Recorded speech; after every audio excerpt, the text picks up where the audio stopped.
আসসালামু আলাইকুম। Hello guys, আমি আজকে নতুন রেসিপি নিয়ে এসেছি। আপনারা হয়তো থাম্বনেল দেখে বুঝতে পারছেন, মুরগির রোস্ট। আমি আজকে মুরগির রোস্ট বানিয়ে দেখাবো। আমি প্রথমে মুরগিটা ভালোভাবে কেটে পরিষ্কার করে লবণ দিয়ে মাখিয়ে নিয়েছি। নিয়ে এখন হালকা ভেজে নেব। এই মুরগির রোস্ট করতে মাংসটা কিন্তু বেশি ভাজা যাবে না, হালকা ভাজতে হবে। আমি ভেজে নিচ্ছি।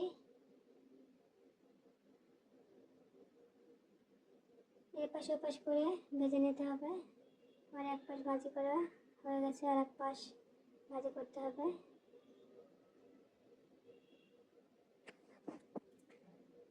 বেশি ভাজা যাবে না, বেশি ভাজলে রোস্ট করতে ভালো লাগবে না, খেতে ভালো লাগবে না, মাংসটা শক্ত হয়ে যাবে। যে কোনো হালকা ভাজি করে নিতে হবে যাতে কালারটা একটু সুন্দর আসে।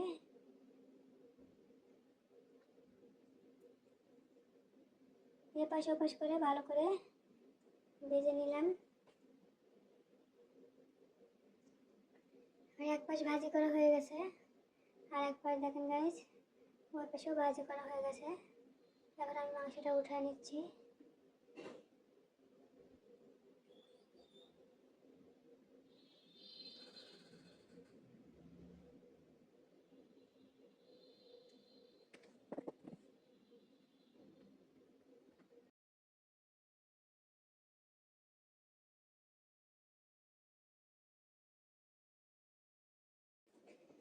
পেঁয়াজ কুচিগুলো এখন ভালো করে ভেজে নেব, হালকা বাদামি কালার করে নেব।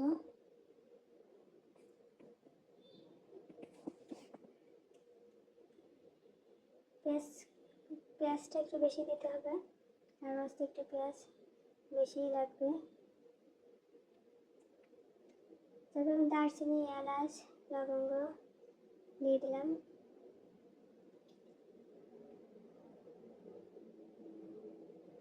এবার 1 চা চামচ পেঁয়াজ বাটা, 1 চা চামচ জিরা বাটা, 1 চা চামচ রসুন বাটা দিয়ে দিলাম।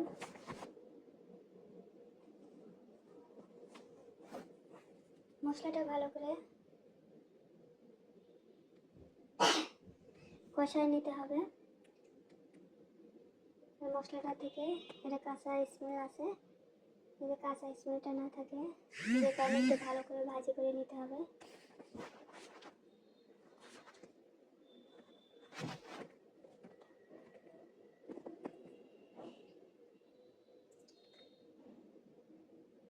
এখন আমি রাঁধুনি মশলাটা দিয়ে দিচ্ছি। রাঁধুনি মশলা অর্ধেকটা দিয়ে দিলাম। যেহেতু আমার একটা মুরগি, সেহেতু আমি পুরাটাই দিব না, অর্ধেকটা দিয়ে দিলাম। দিয়ে মশলাটা ভালোভাবে মাখায় নিলাম। এখন আমি কাজু বাদাম বেটে রেখেছিলাম, কাজু বাদামটা দিয়ে দিলাম। টমেটো সস দিয়ে দিলাম।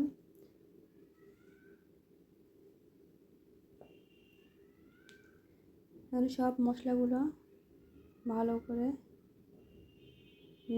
নাড়ে নিতে হবে, ভালো করে নেড়ে ভালোভাবে কষায় নিতে হবে।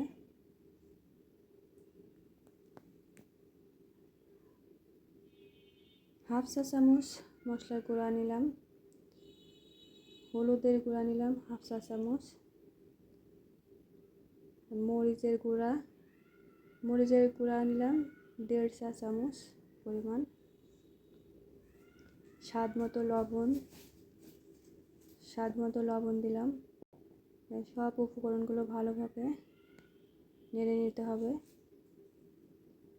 হালকা একটু পানি দিলাম যাতে মশলাটা পুড়ে না যায়। ভালো করে মশলাটা কষায় নিতে হবে। মশলাটা থেকে যখন তেলটা বের হয়ে আসবে তখন মশলাটা কষানো হয়ে গেছে।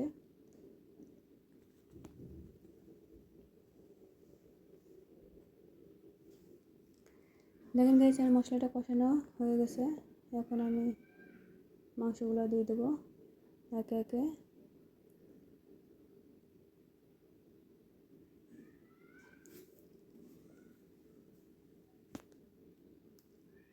সবগুলো মাংস আমি দিয়ে দিলাম। দিয়ে মাংসগুলো এপাশ ওপাশ করে নেব, যাতে মাংসের সাথে মশলাগুলো লেগে যায়।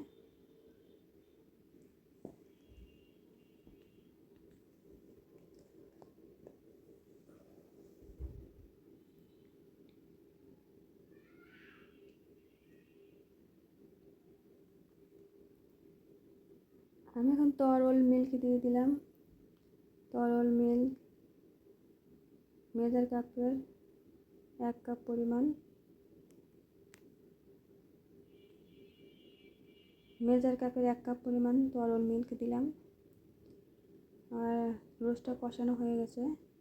রোস্টটা কষানোর শেষে আমি তরল মিল্ক দিলাম মেজার কাপের বড় 1 কাপ পরিমাণ। আর হালকা একটু পানি দিলাম। পানি দিয়ে এখন ভালোভাবে নেড়ে চেড়ে নিব।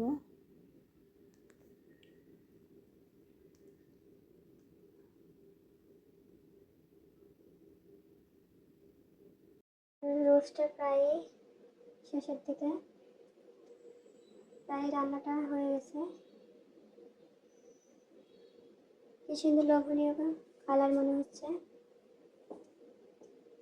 আমি এপাশ ওপাশ করে নেব, একটু নেড়ে নেব যাতে নিচে পুড়ে না যায়।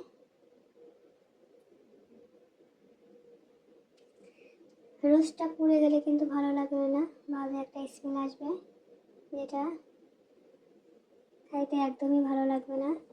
আমার রোস্টের রান্না দেখুন গাইজ, প্রায় শেষ। আমি এখন এপাশ ওপাশ করে একটু নেড়ে নিচ্ছি, যাতে মশলাটা ভালোভাবে সব মাংসতেই যায়।